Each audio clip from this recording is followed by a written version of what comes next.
Hello and welcome to I24 News Sports Magazine. Today with a special Passover edition. We call it our Global Sport Edition. We all like to see the big European football leagues, the Champions League. We are eagerly waiting for the World Cup in the summer in Brazil, and we are fascinated by the magical moves in the NBA. But sports are far more than just those big names. Sports are being played in every corner of the world, popular among the citizens of third world countries just as much as it is in the developed world, perhaps even more. Such is the case of Sudan, a country that makes it to the headlines usually on somber notes, but a country that is also mad about sports, wrestling being one of the popular practices. Foreign nationals arriving to the African nation also become involved, making wrestling a bridge for diplomacy, Oribal reports.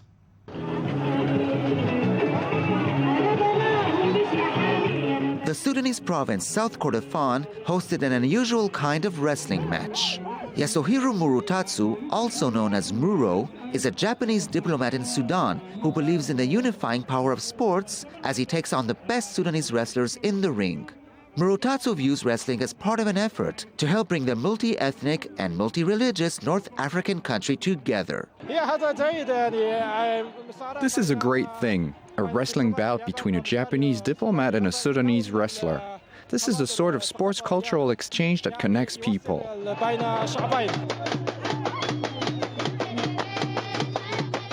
This is the sixth time that the 33-year-old Murutatsu has wrestled in Sudan. He is considered the first foreigner to battle a Sudanese wrestler.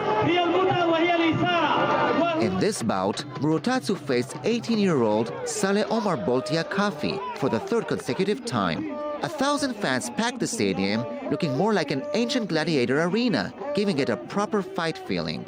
Unfortunately for Muro, the fight didn't last for long. He was no match for his younger and stronger opponent. Kafi, who competes under the nickname Al-Mudiria, beat the Japanese diplomat in 2 minutes by driving Muro's head into the sand.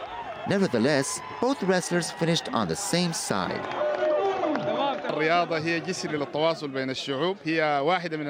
Sports is a communication bridge between nations.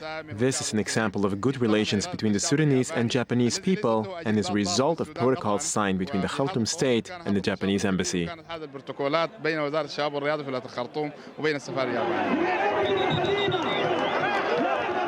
Although Murutatsu lost, he had nothing but kind words for his Sudanese hosts. The Sudanese are kind. If I participated in other countries, I would not be received like this. They welcome their guests.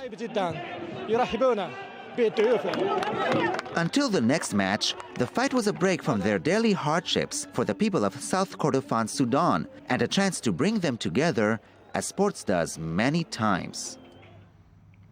A Japanese diplomat, a Sudanese champion, and 1,000 people in the stands all coming together for the cause of sports. There are no losers here, only winners. Sudan is not the only East African nation facing internal turmoil. Things are even worse further south in Somalia. Football is the most popular sport in Somalia, but has not been played in an organized way for years due to a bloody civil war. Now things are finally changing.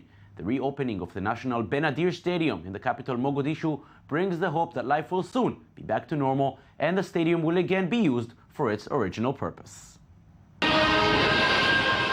The first competitive football season to be held at the newly renovated Benadir Stadium began here on November 8th, marking the return of Somalia's favorite game to the country's oldest sports facility after years of neglect and conflict. I'm very happy to be here. It's the first time I've seen a beautiful stadium in my country for as long as I've been alive. I used to only see beautiful stadiums on television. The 30,000-seat arena, originally built by the Italian National Olympic Committee in 1956, was destroyed during shelling in 2009, as government forces fought to dislodge members of the Islamic militant organization Al-Shabaab, who were using the stadium as a base. All the major Somali teams are based in Mogadishu, where they often train in small, dusty lots. The teams are funded through a mix of business sponsorship and government support. Returning the stadium to its original purpose is for many a symbol of the progress Somalia has made in securing the capital. The security is very good. No one is afraid. I would tell the people to come and watch a peaceful match and the winners. But significant security challenges do remain in Somalia's capital city, a fact underscored by the recent attack on a popular hotel that left 11 dead. Gun-wielding security officers searched those entering the stadium. Benadir was rebuilt with funds from FIFA, the world governing body for football. In August, the organization also completed its first training course for coaches in Somalia since 1986. Everybody has a goal. My goal is to improve my team by becoming a professional player. Then I hope to join the international football clubs, God willing. I'm committed to defending Somalia's flag. Developing a national team will take time, but after years of unrest, the fans gathering in Benadir Stadium just seem glad that football in Somalia is finally kicking off again.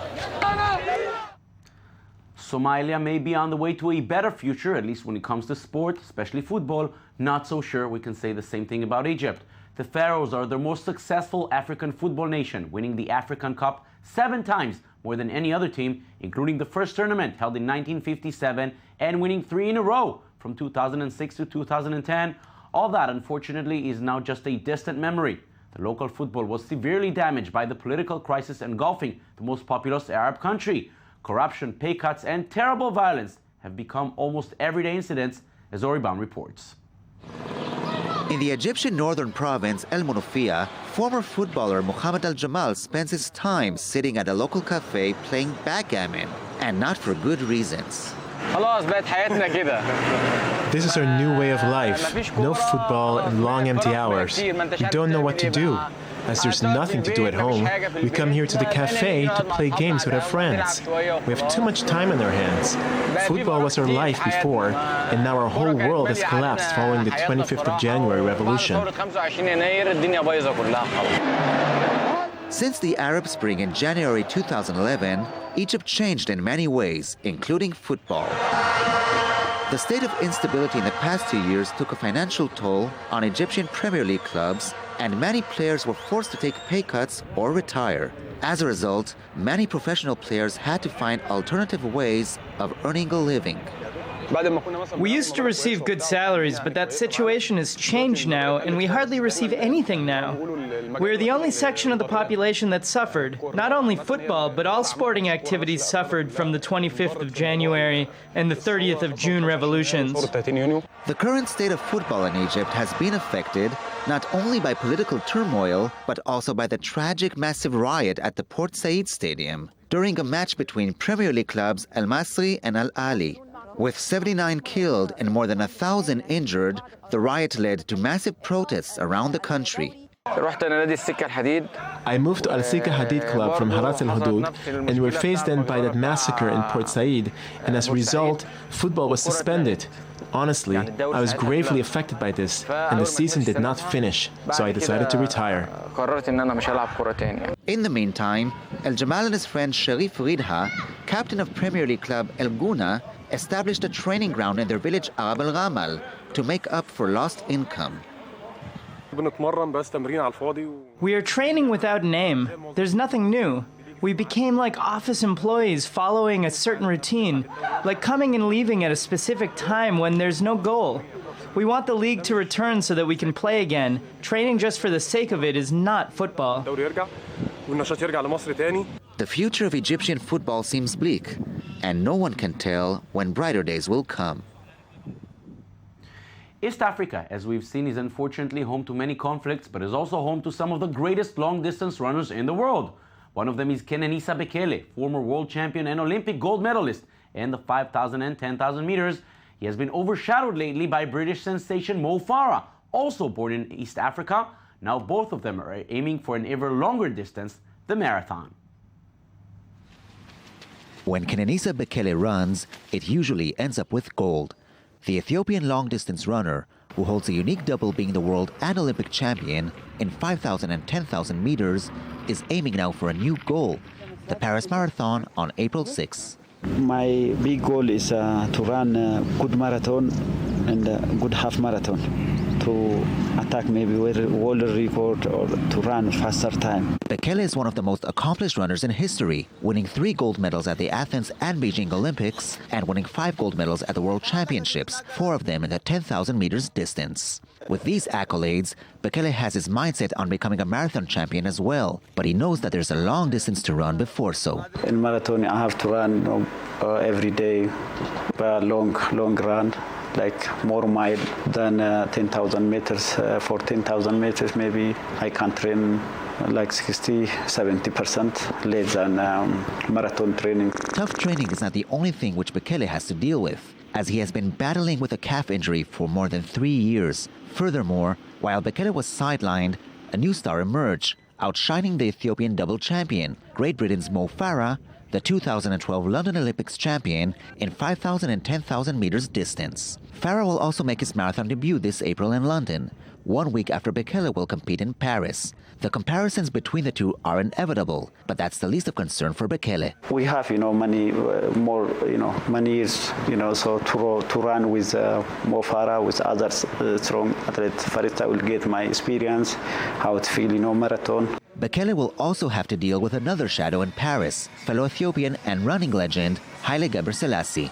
The 2-time 10,000-meter Olympic champion has become a marathon great in his own right, winning the Berlin Marathon 4 straight times and the Dubai Marathon 3 consecutive times as well. While Gebrselassie is considered an icon in Ethiopia and even as a potential candidate for running in local politics, Bekele uses his free time helping other athletes.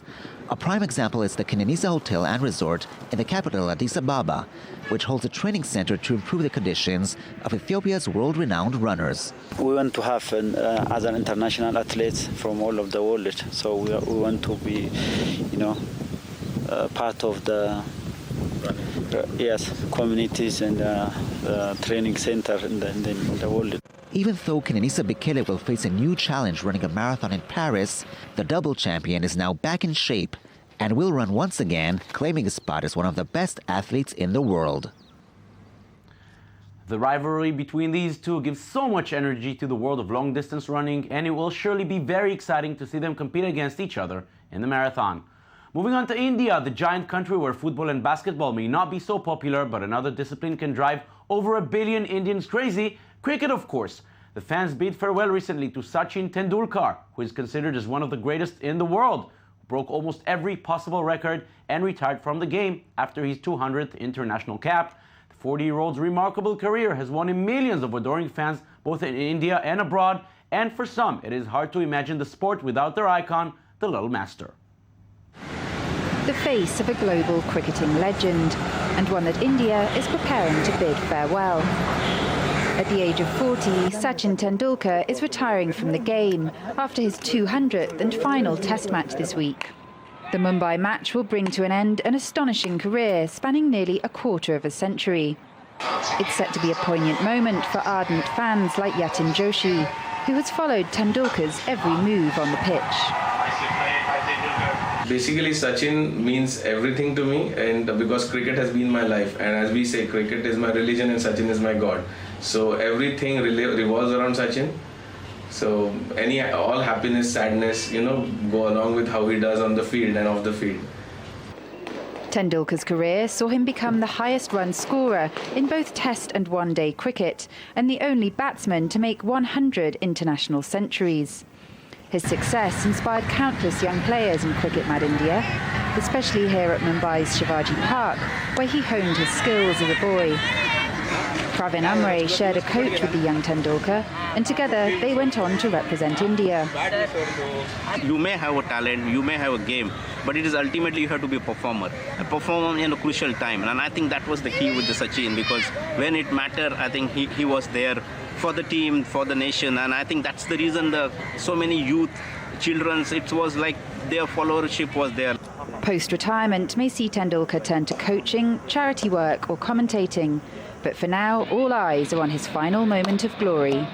Despite dizzying fame and the massive public pressure that came with it, the cricket star has kept well clear of controversies and has gained a reputation for modesty.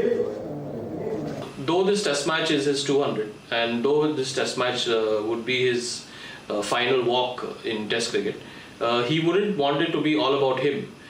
He would want it to be India's test match. He would want it to be India's victory.